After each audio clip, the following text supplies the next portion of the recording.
Hey everyone, welcome back to my YouTube channel, my new issue ACCA classes. So in this video, I'm going to explain Frongers Company question, and this is from the March-June 2022 attempt. Okay, and the concept in this question is very uh, the concept which revolve around this question is very important, and I think there is one technical article, so I must say each and everyone to go and read the technical articles. Okay, so I will try my best to explain the concept.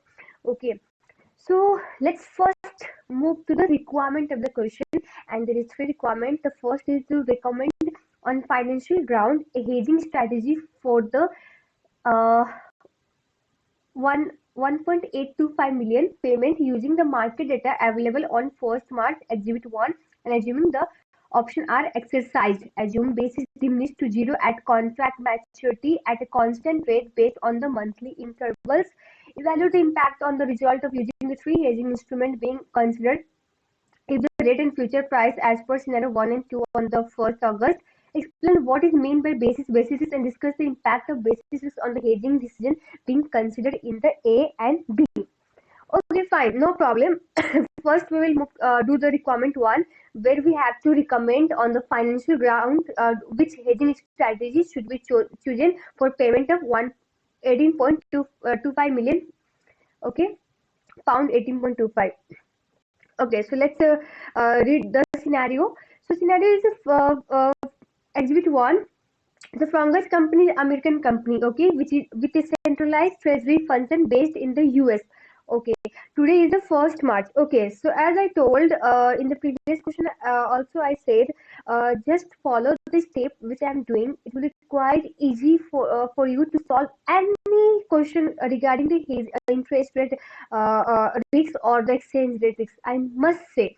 So please follow my technique. It will be quite easy for you to solve the question related to the risk management, because I have been also gone through the same phase. I was not understanding how the calculation has been done in Kaplan kit. I was not getting anymore. So trust me, this technique will which I am going to explain will help you to understand. Okay, so first what you have to do is just pick out the information given in the question. Information given, and what is that? Just follow one by one step. So first of all, which today date is 1st March. Okay. Frongers Company treasury team is looking to hedge a payment.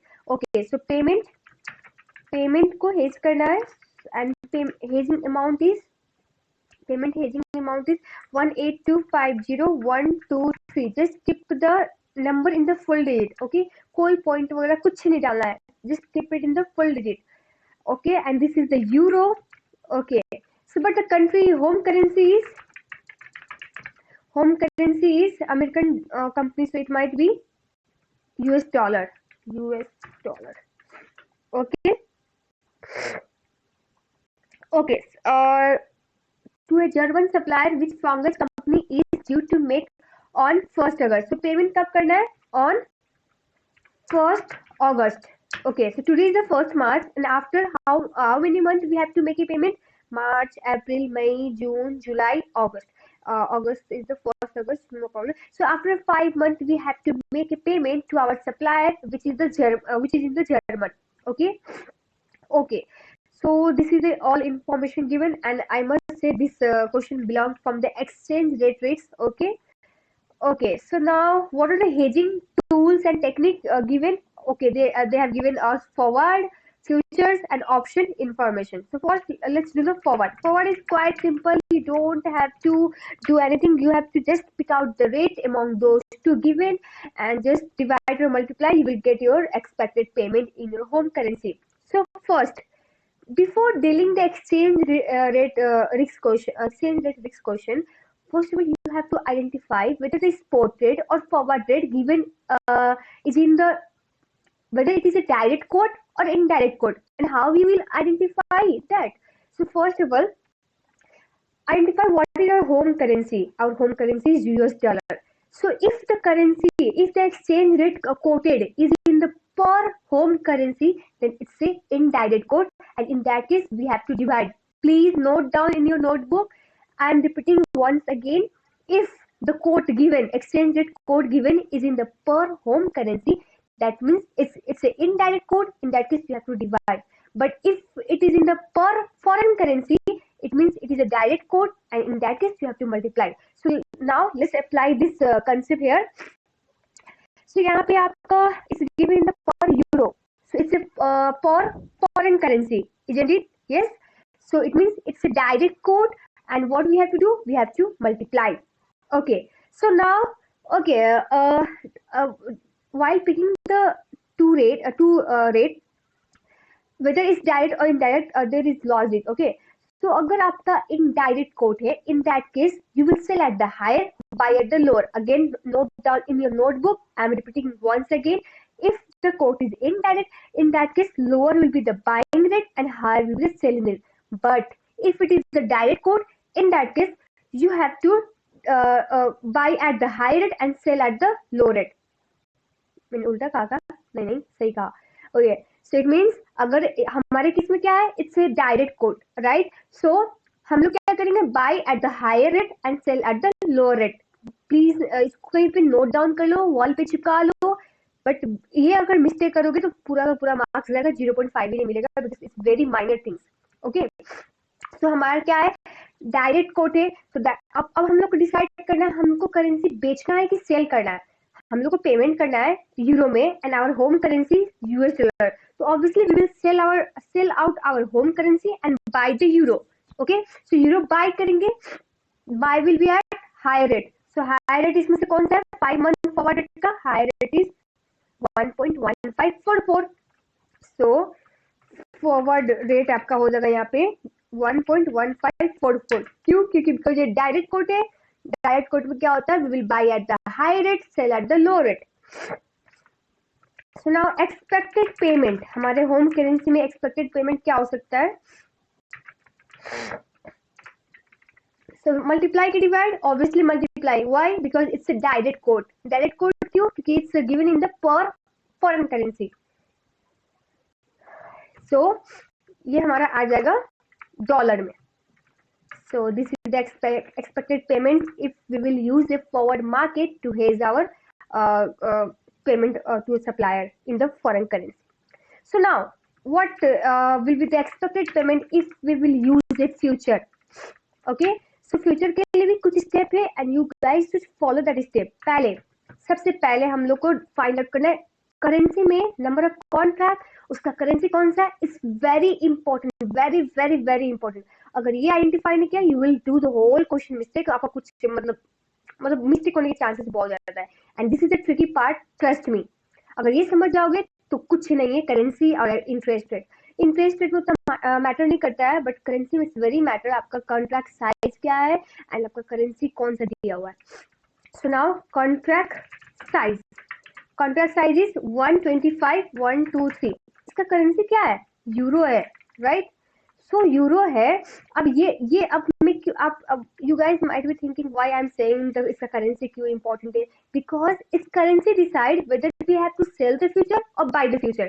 ठीक है. अभी भूल जाओ future वगैरह कुछ नहीं था. तो अभी क्या कर रहे थे आप, यूएस डॉलर को सेल कर रहे थे एंड आपका यूरो को you are buying the euro to pay your supplier.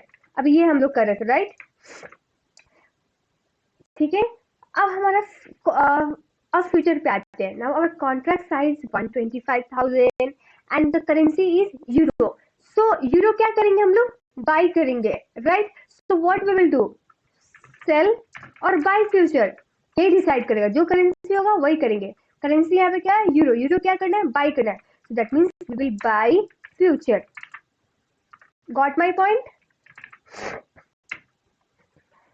Cell और होगा, ये फॉर हो गया. ओके. ठीक है. Buy future. Now expiry date, we will talk about expiry date क्या होगा फ्यूचर का. So obviously it will be the date after transaction date या फिर nearest to the transaction date. हमारा ट्रांजेक्शन डेट क्या है, अगस्त. अगस्त से बाद वाले कौन सा फ्यूचर आपका मैच कर रहा है. अगस्त के बाद सितंबर ही होता है. I must say you guys know the settlement date of the future. It's like SSC exam. It's a March, June, September December I must say, ठीक है। तो यहाँ पे भी ट्रांजेक्शन डेट हमारा क्या है, इस 1 अगस्त, and so it will be the obviously September expiry date future, और हमारा यहाँ पे एक ही डेट दिया, no issue at all. So it's September. Expiry date will be September. So obviously we will buy September future. So now we will find out the number of contract. But अब number of contract के लिए formula क्या है? Wait, number of contract. Okay, so it's simply whatever the payment आप कर रहे हो या फिर आप रिसीव करने वाले उसको डिवाइड कर दो कॉन्ट्रैक्ट साइज से, ठीक है यहाँ पे। And please be sure in दोनों का करेंसी सेम होना चाहिए। अगर डिफरेंट है, इन दैट केस हम लोग क्या करेंगे, पेमेंट को कॉन्ट्रैक्ट साइज के करेंसी में कन्वर्ट करके then only we will divide. Okay, so be sure, अगर उस टाइप का क्वेश्चन आएगा I will definitely explain. Okay, so our payment currency and the contract size currency is the same, so we don't have to convert. Simply we will divide both of these two. So we did we got 146. So be sure whether ये exact number है क्या। अगर exact number नहीं है तो वहाँ पे आपका under overhead आता है, और जिसमें क्या होता है, जो under overhead का amount है we will hedge it through the forward rate, ठीक है। So यहाँ पे exact amount है, no issue, number of contract is 146. Now हम लोग फाइंड आउट करेंगे बेसिस, इसके भी मार्क्स होते हैं। ओके, अब बेसिस का फॉर्मूला क्या है, spot rate minus future price. पहले सितंबर फ्यूचर का प्राइस क्या है, लेट्स फिगर इट आउट। सितंबर फ्यूचर प्राइस इट्स 1.1560, ठीक है। ओके, सो नाउ बेसिस इस फॉर्मूला क्या हमारा, spot rate minus future price. Spot rate क्या कौन सा होगा, obviously we are it's a direct code and we will buy at higher rate. तो बाय एट हायर रेट मतलब 1.1497। सो ऐसे होगा 1.1497 will minus September future price.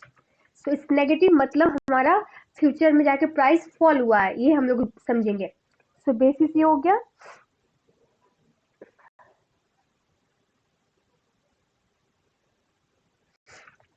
अब unexpired basis.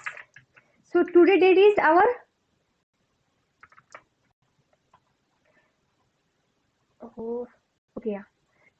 today date is March से लेके सितंबर, how many month, March, April, May, June, July, August, September. It's total 7 months.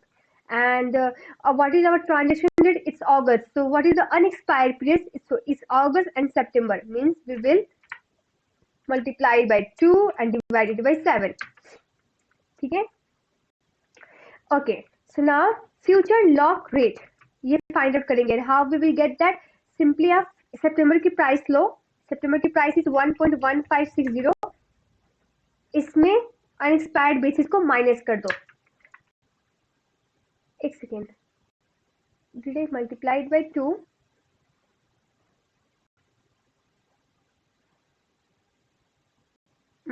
एक second.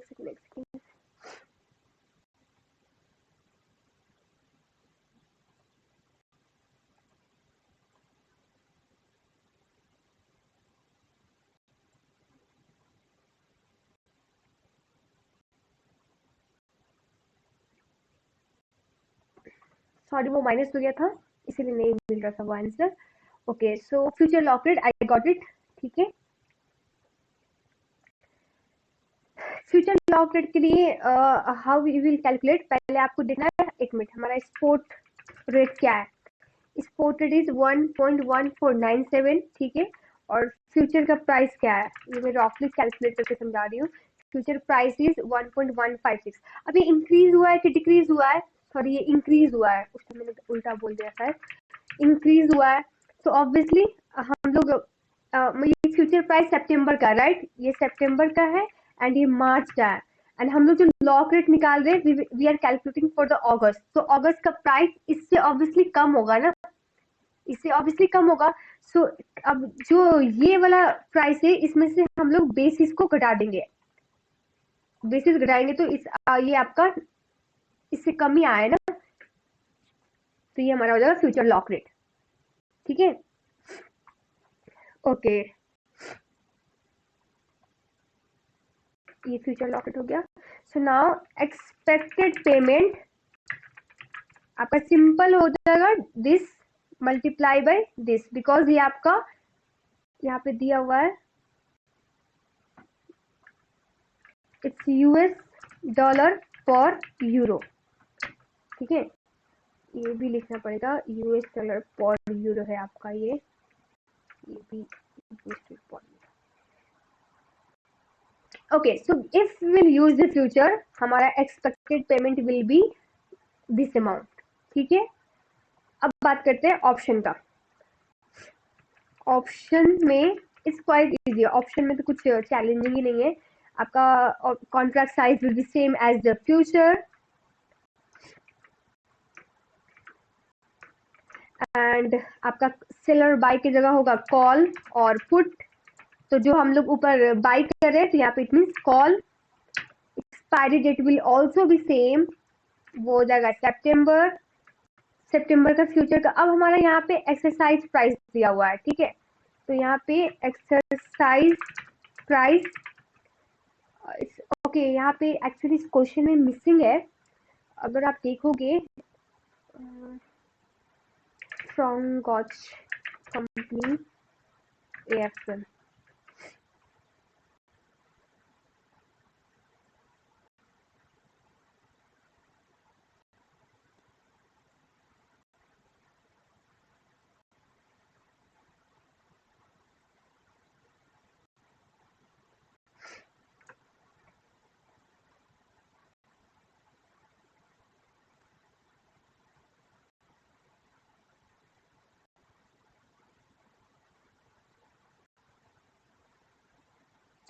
Okay, internet connect नहीं हो पा रहा है.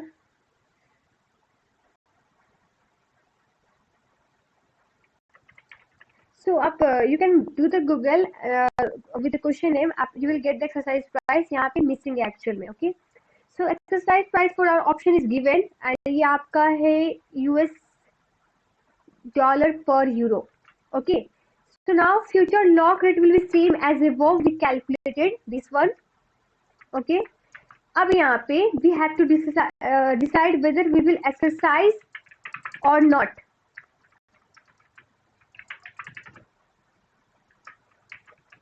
अब खुद सोचो आप. You decided to buy the call option at the rate 1.1540, but future में rate हो गया 1.1542. So will you exercise the option? Yes or no? अब यहाँ पे लेकिन क्वेश्चन में बोला हुआ है आपका assume ओके. सो वैसे भी ऑब्वियसली एक्सरसाइज ही करेंगे because we are buying at the lower rate and in the market it's higher than the what we have fixed on during the option contract, है ना. सो वैसे भी question has told assume that option are exercise, तो हम लोग exercise ही करेंगे. So expected payment will be simply you have to take the payment amount and divide it by exercise price. Sorry, divide नहीं, multiply is my fault. So exercise price, so हमारा amount इतना आएगा and it's in the euro. Sorry, US dollar. ऊपर क्या है? Dollar, US dollar.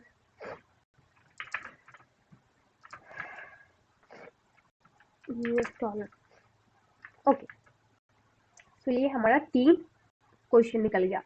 So the most most of the students do mistake in the calculation of the basis, number of contract and future lock rate. ठीक है, future lock rate निकालने के लिए आप खुद सोचना आपका इस स्पॉट रेट से जो सितंबर का फ्यूचर प्राइस है वो इंक्रीज हुआ है कि डिक्रीज, वैसे आपको एनालाइज करना. बाकी बेसिस फिक्स सेम ऐसे कैलकुलेट होता है, इस अनएक्सपायर्ड बेसिस भी ऐसे कैलकुलेट होता है. ठीक है, so we are done with the part 1. so अगर आपको suggest करना हो you have to make a recommendation. so which will you recommend? obviously जो lower है because we are paying, so we obviously try to make payment lowest as possible. तो इसमें से lowest कौन सा है? 2164 future. ओके ओके, यहाँ पे एक चीज और मिसिंग है, प्रीमियम। प्रीमियम भी पे करना होता है ना ऑप्शन में तो। And we choose to call option of September. Okay, so यहाँ पे 0.69 and it's in the cent, तो हम लोग डिवाइड बाई 100 करेंगे, number of contract into contract size. ये आपका क्या चीज में आ जाएगा, 1 यूरो इतना हुआ, ये आपका यूएस उसमें ही आया, डॉलर में आया, तो नो इशू। अदरवाइज आपको ये देखना पड़ेगा कि प्रीमियम हमारा यूएस डॉलर में है और whether it is in the euro. अगर यूरो में हुआ then you have to use the immediate, you have to convert those amount immediately using the spot rate, because वो हम लोग इमीडिएट पे करते हैं प्रीमियम को। सो दैट्स व्हाई, ठीक है, ये यूएस डॉलर हुआ बिकॉज इतने यूरो पे, 1 यूरो के लिए हम लोग प्रीमियम इतना दे रहे हैं इन सेंट। एंड अगर हम लोग बात करें इतने सारे यूरो का तो कितना पे करेंगे, तो ऑब्वियसली जो भी अमाउंट मल्टीप्लाई करेंगे वो यूएस डॉलर में आएगा। तो यहाँ पे टोटल पेमेंट क्या हो जाता है हमारा, total payment will be this plus this. So obviously premium will be expensive as comparison to the other two option. Why? Because of the premium. And why we need to make a premium in the option? Because it provides us flexibility to allow us to take advantage in the favorable moment in the interest rate, which was not in the case of the future and the forward. Forward and future has the both upside and downside risks. Okay, but they won't allow to take the benefit of the favorable moment. Okay, so अगर recommendation करते वक्त be sure you have to talk the both positive side and negative side of each and every instrument और strategy. अब जैसे आप obviously cheapest, आपका यहाँ सबसे ज्यादा फ्यूचर ही है कि नहीं, so you will talk about that कि obviously out of this 3 option future one is the cheapest, but in case of future it will reduce, नहीं ऐसे बोला, out of these 3 options future is the cheapest among the rest of the 3, future is cheapest, and it will also reduce the risks of counterparty default, but in case of future the one have to pay margin to the broker और send जो होता है trader उस पे हम लोग को margin पे करना होता है। सो इसीलिए वो मार्जिन में मनी डिपॉजिट होगा तो हमारा अपॉर्चुनिटी कॉस्ट लॉस रहता है, एंड ये मार्क टू मार्केट होता है इसका transaction means each and every day profit and loss calculate होता है, and that profit and loss will be settled through those margin account balance. ठीक है, अगर कम हुआ then you will get a margin call कि आप अपना लेवल मेंटेन करो, बैलेंस आपका बिलो द लेवल है, and if it is the surplus then you can withdraw the amount from those margin account, and whatever the money you are having in the margin account, you will obviously get the interest। ये हमारा future का pros and cons है। And same rate अगर forward की बात करें, यहाँ पे अंडर ओवरेज नहीं होगा, it will cover the whole amount, but there is risk counter party default, क्योंकि ये ओटीसी प्रोडक्ट है एंड वहाँ पे काउंटर पार्टी डिफॉल्ट होने के चांसेस बहुत हाई होते हैं। ठीक है, ये लिख सकते हो। फ्यूचर ऑप्शन की बात करोगे, ऑप्शन का मैंने बोला ना, बताना कि ऑब्वियसली आपका अब फेवरेबल मूवमेंट का एडवांटेज ले सकते हो if you are choosing the option. Why? Because we are paying the premium for that, but at the same side अगर आपका ये प्रीमियम इमीडिएटली पे करना होता है, वो भी आप कहीं से बोरो करोगे तो फिर और एक्सपेंसिव हो सकता है। ये आपका इससे बात करना है। Now the interesting part of this question is section B. It's very interesting.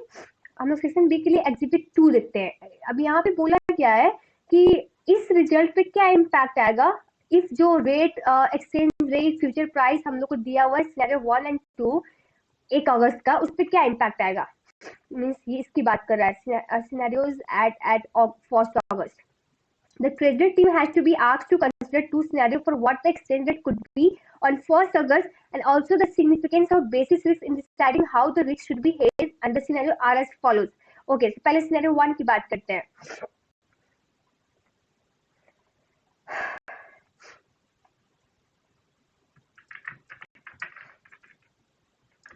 Okay, so scenario 1 में they give us the spot rate, obviously spot rate use होगा, forward 5-month forward rate. Now think practically, do you think this 5-month forward rate it will be useful to us? No. Why? Because forward rate में what we will do, हम लोग आज ही decide कर लेते हैं कि हमको कितना पे करना पड़ेगा फ्यूचर में। सो फ्यूचर में what ever the interest rate, वो आपका फेवरेबल हो एडवर्स हो, you can't change the things. जो फिक्स हो गया वो फिक्स हो गया। मतलब ये कॉन्ट्रैक्ट जो हम लोग ने किया इट्स ऑन द 1 मार्च, ठीक है।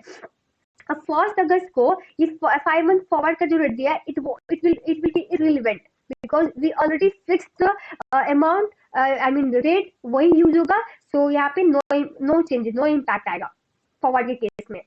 नाउ अब फ्यूचर की बात करते हैं, फ्यूचर की बात करते हैं and it's very interesting, trust me. Okay, अब फ्यूचर में क्या हुआ, आप फ्यूचर में तो रेट डिसाइड कर लिया, ठीक है। फ्यूचर में आपने डिसाइड किया you will buy the future, ठीक है। और फ्यूचर में क्या होता है, आपको ना पोजीशन क्लोज आउट करना होता है by taking the opposite action. मतलब यहाँ पे बाय करो तो then you have to sell, sell करोगे तभी ये पोजीशन क्लोज होगा, ठीक है। तो you decided to buy at the rate 1.156, ठीक है। वही सितंबर फ्यूचर का प्राइस अब 1 अगस्त, ये हमारा कब का है, ये 1 मार्च का है एंड ये जो है हमारा 1 अगस्त की बात कर रहे हैं। सो सब चीज सेम है, बस आपका कॉन्ट्रा का प्राइस चेंज हो गया and it's become 1.1552।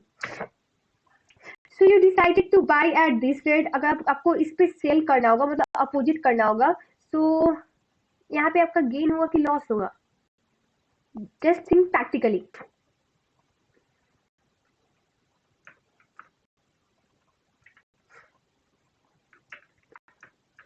Okay, so हमारा तो एक्सपेक्टेड जो पेमेंट होगा वो ऑब्वियसली उस दिन की स्पॉट रेट के अकॉर्डिंग होगा।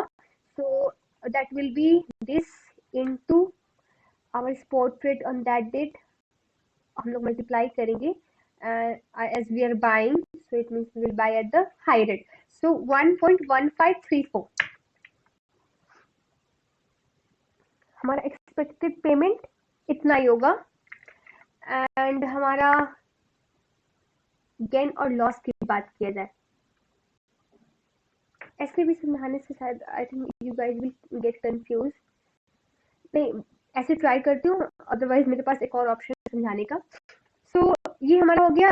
देखो फ्यूचर में क्या होता है ना, फ्यूचर बाय एंड सेल करते हैं, वो सितंबर का प्राइस आपका ऊपर नीचे होगा, वहां से गेन एंड लॉस कैलकुलेट होता है। बट जो ये आपका एक्सपेक्टेड पेमेंट होगा ना, वो स्पॉट रेट पे ही होगा, ठीक है। सो अब हम लोग ने डिसाइड किया future we will buy at this rate and आपका 1 अगस्त को फ्यूचर का प्राइस हो गया 1.1552। सो आप इतने पे सेल करोगे, मीन्स अपोजिट करना पड़ता है क्लोज आउट करने के लिए। सो इज इट गेन और loss for you? It's loss, because हम लोग सेल कर रहे हैं लोअर पे एंड बाय कर रहे हैं हायर पे। सो 0.0008, ठीक है। एंड हमारा स्पॉट रेट क्या है, स्पॉट रेट इसको ना ऐसे करती हूँ, एक सेकेंड। हाँ,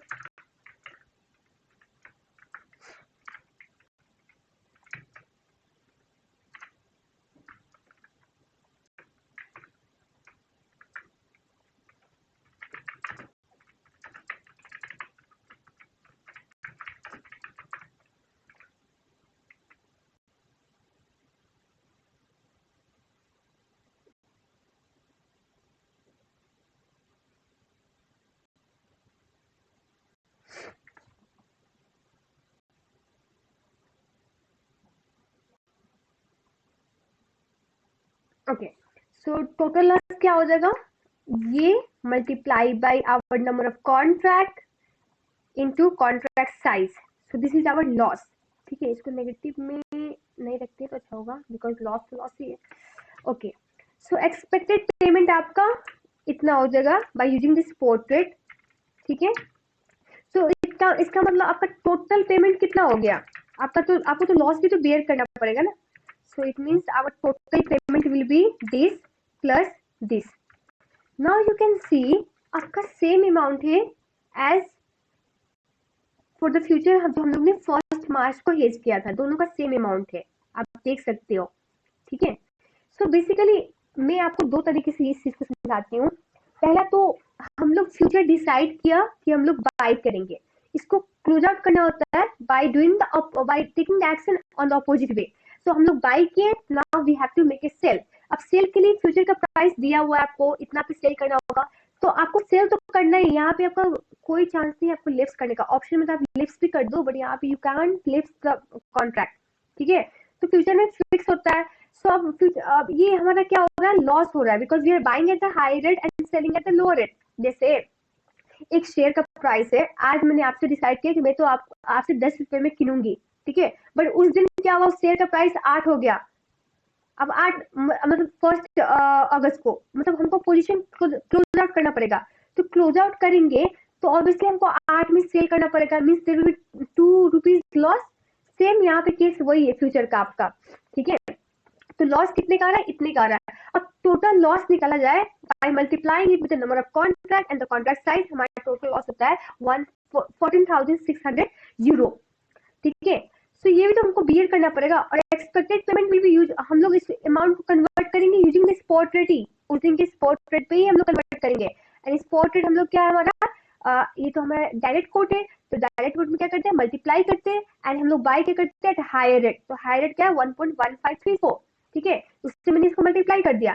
तो टोटल हम लोग को पेमेंट करना है, जो लॉस भी बियर किया वो भी तो हमको पे करना होगा ना अगले वाले पार्टी को, है ना, काउंटर पार्टी को, we have to make the payment. So हमारा टोटल कितना अमाउंट हो रहा है, 21,064,150। अगर ये समझ में नहीं आए तो दूसरा टेक्निक बताती हूँ, just wait, just have a look on my screen. अब देखो, ये हमारा कॉन्ट्रैक्ट साइज हो गया, ये हमारा कॉन्ट्रैक्ट करेंसी हो गया, ये पहले का इंफॉर्मेशन है। आपको बस ध्यान देना है इस पे, एक सेकंड ना, ओके इसको हाइड कर दिया। ओके, हम लोग तो पे करेंगे स्पॉट रेट पे यार, एंड दैट्स 1.1534। हम लोग ने फ्यूचर बाय किया 1.156 पे, फ्यूचर को सेल किया 1.1552 पे। इसको नेगेटिव करोगे, ये जो हमारा वो ट्रांजेक्शन का एक्सचेंज रेट आ रहा है, that will be same as हमारा जो हम लोग ने फ्यूचर लॉक रेट निकाला हुआ था, ठीक है। मतलब ये डिनोट करता है कि हमारा जो बेसिस रिड्यूस हुआ है वो लीनियर मैनर में है, ठीक है, ये इसको प्रूव करता है ये चीज। You can try this one as well. तो ये मुझे तो ये सिंपल लगता है and I will try to follow this one step, जैसे मैंने ये बताया बाय और सेल वाला, ठीक है। अगर ऑप्शन की बात किया जाए, ऑप्शन का हमारा अब उस दिन का ऑप्शन का प्राइस क्या रह गया, ऑप्शन का प्राइस भी नहीं होगा, हमारा स्पॉट रेट होगा। तो ऑप्शन के केस में we will look at the spot rate. हमारा स्पॉट रेट क्या है, स्पॉट रेट हमारा है 1.1534, ठीक है। हम लोग उस दिन स्पॉट रेट पे ट्रांजेक्शन करेंगे। अब हम लोग यहाँ पे डिसाइड करना है ऑप्शन को लेफ्ट करना है कि नहीं करना है। एक्सरसाइज प्राइस इतना पे है कि वी विल बाय, एंड आपका स्पॉट रेट है 1.1534, तो आप 1.1540 पे बाय करोगे कि 1.1534 पे, ऑब्वियसली हम लोग 1.154 पे बाय करेंगे। क्यों, बिकॉज वो चीपर है ना, इससे चीपर है, तो we will obviously left the option कि हम इतने महंगे क्यों बाय करें, मार्केट में इतने चल रहे हैं। तो हम लोग ऑप्शन लेफ्ट करके जो हमारा एक्सपेक्टेड पेमेंट होगा वो हमारा इस अमाउंट पे बेस्ड होगा, एंड इतना इनटू ये एक्सपेक्टेड पेमेंट हो गया हमारा, ठीक है। एंड प्रीमियम भी तो पे किया है ना हम लोग ने, so premium amount will be same, no issue. So total payment we will make होगा हमारा इतना। अगेन हमारा ऑप्शन महंगा है as comparison to the future and forward, ठीक है। नाउ सिनेरियो 2 देखो और क्लियर होगा अभी आपको। सिनेरियो 2 में फॉरवर्ड में no change, because we already fix कि हम लोग 1 मार्च को ही फिक्स कर लिया, सो नो चेंजेस। अब फ्यूचर की बात करते हैं। फ्यूचर में सितंबर फ्यूचर का प्राइस क्या हो गया सिनेरियो 2 में, इट्स 1.1563, ठीक है। सो अब देखो, we decided to buy this future at 1.156, but sell करें 1.1563, नो हायर पे सेल करें, सो इट मींस अब गेन हुआ, हमारा गेन हुआ। सो टोटल गेन की बात की जाए 5475 गेन हुआ। तो हम लोग इस गेन को क्या करेंगे, डिडक्ट करेंगे, क्योंकि एक पेमेंट कर रहे हैं, दूसरा गेन हो रहा है। तो नेट पेमेंट कितना हुआ हमारा,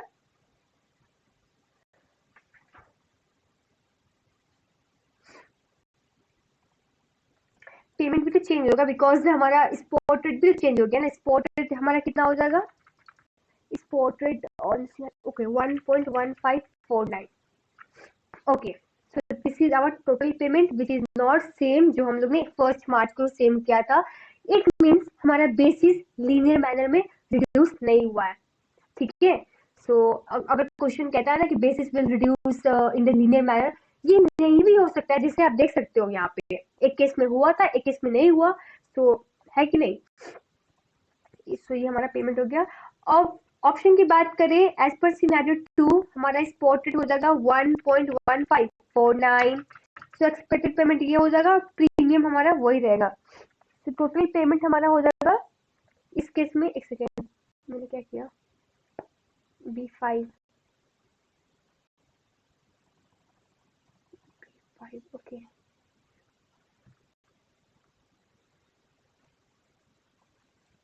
अब हमारा स्पॉट रेट हो गया 1.1549, बट हम लोग ने डिसाइड किया था कितने में बाय करेंगे, 1.1540। तो अब क्या आप मार्केट से बाय करोगे क्या, ऑब्वियसली नहीं करेंगे। क्यों, क्योंकि बिकॉज जो हम लोग ने फिक्स किया हुआ है दैट्स अ लोअर रेट। सो अब हम लोग यहाँ पे क्या करेंगे, ये होगा हमारा जो डिसाइड किया था एक्सरसाइज प्राइस, उस पे मतलब ऑप्शन को एक्सरसाइज करेंगे बेसिकली, ये पॉइंट है।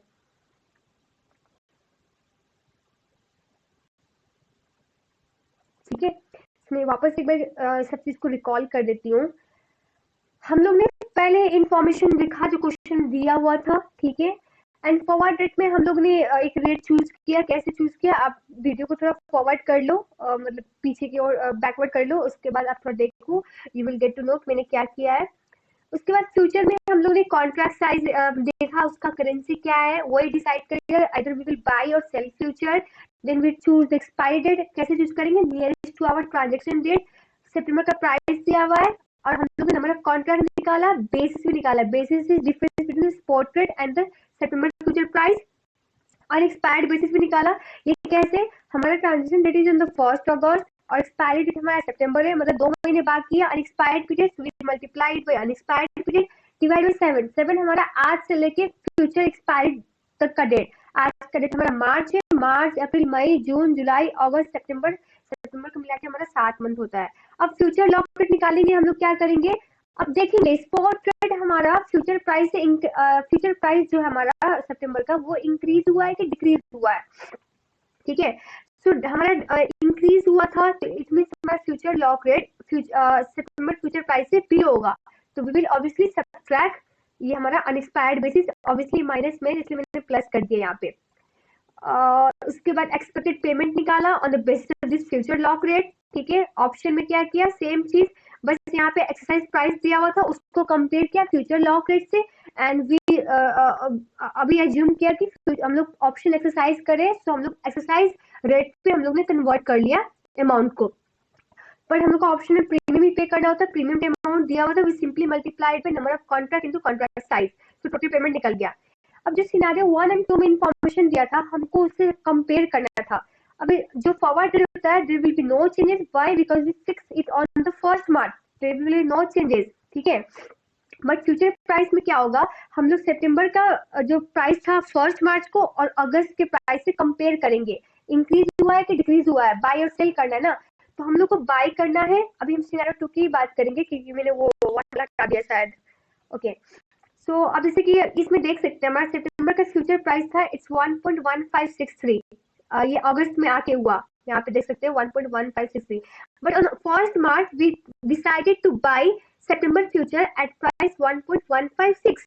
सो इट्स बिलो, हम लोग लोअर अमाउंट पे परचेज कर रहे हैं और फर्स्ट अगस्त पे हायर पे सेल कर रहे हैं, so obviously we are going to have a gain. So gain amount पे निकाल लिया, डिफरेंस ऑफ दिस टू। अब टोटल गेन निकाला, ये लॉस ही रह गया, सॉरी एक सेकेंड, गेन ये कैसे निकाला, ये gain into number of contract into contract size, तो टोटल गेन इतना हो गया। सो नाउ एक्सपेक्टेड पेमेंट हमारा स्पॉट रेट के अकॉर्डिंग ही होगा। सो हमारा 1 अगस्त को स्पॉट रेट क्या है, इस 1.1549, सो मैंने 1.1549 से मल्टीप्लाई कर दिया हमारा जो अमाउंट था हेज करने वाला, तो ये हमारा आ गया। सब यूरो कैसे हो गया यार, सब ये यूएस डॉलर है ना, ये हमारा यूएस डॉलर है। तो टोटल पेमेंट हमारा हो जाएगा ये हम नेट ऑफ कर देंगे बिकॉज ये गेन है, ये हमारे लिए एक्सपेंस है, इसलिए हम लोग ने इसको नेट ऑफ कर दिया। ऑप्शन की बात करें, ऑप्शन में हम लोग क्या करेंगे, स्पॉट रेट देखेंगे, स्पॉट रेट को एक्सरसाइज प्राइस से कंपेयर करेंगे। हमारा जो एक्सरसाइज प्राइस जो हम लोग ने फिक्स किया था, it was below the spot rate, so obviously we will exercise the option. Scenario 1 में क्या था, हमारा स्पॉट रेट हायर लोअर था as comparison to exercise rate, इसलिए हम लोग ने ऑप्शन को लेफ्ट कर दिया, but still we pay the premium. अब यहाँ पे क्या है, हम लोग ऑप्शन एक्सरसाइज करेंगे, ऑप्शन एक्सरसाइज करेंगे मतलब कि हम लोग ऑप्शन पे जो रेट डिसाइड हुआ था 1.150 उस पे ही मतलब अमाउंट को एक्सचेंज करेंगे, इस यूएस डॉलर में ले जाएंगे कन्वर्ट करके, बट प्रीमियम भी तो पे करना ही पड़ेगा, तो प्रीमियम अमाउंट पे करके ये हमारा इतना टोटल अमाउंट है जो हम लोग को पे करना है यूएस डॉलर में। सो बेसिकली ये हमारा केस था। सो बेसिकली ये सेकेंड पार्ट का रिक्वायरमेंट जो था ना, ये बेसिकली क्यों दिया गया था कि जो हमारा फर्स्ट सिनेरियो है ना, उसमें क्या हो रहा है कि बेसिस रिड्यूस हो रहा है in a linear manner, but second scenario में क्या हो रहा है, हमारा बेसिस रिड्यूस नहीं हो रहा है लीनियर मैनर में, तो वो चीज को प्रूव कर रहा है, मतलब कि दैट दी ऑप्शन एज्यूम करता है basis will reduce in a linear manner, but in reality it may be the case और it may not be the case. तो वो चीज को प्रूव कर रहा है क्वेश्चन, इसलिए मैंने बोला इट्स वेरी इंटरेस्टिंग क्वेश्चन। ठीक है, और बेसिस इसको डिफाइन कर लेना आपको इजी है। बेसिस मतलब आपका difference between spot rate and the future price, और बेसिस रिस्क मतलब कि हम लोग एज्यूम करते हैं कि हमारा जो डिफरेंस है वो लीनियर मैनर में रिड्यूस होगा, इस मतलब spot rate and future price जो है, जो मतलब एक्सपेक्टेड हम लोग फ्यूचर प्राइस जो फ्यूचर लॉकेट निकाल रहे हैं, मतलब वो एग्जैक्टली सेम होगा, ये एज्यूम कर रहे हैं। उसके लिए क्या होना चाहिए, जो डिफरेंस है स्पॉट रेट में एंड फ्यूचर प्राइस में, that should be reduce in a linear manner. So अगर बट ये लीनियर मैनर में रिड्यूस नहीं होता है, उसी को बोलते हैं बेसिस फिक्स। ठीक है, तो ये चीज को आपको डिस्कस भी करना है।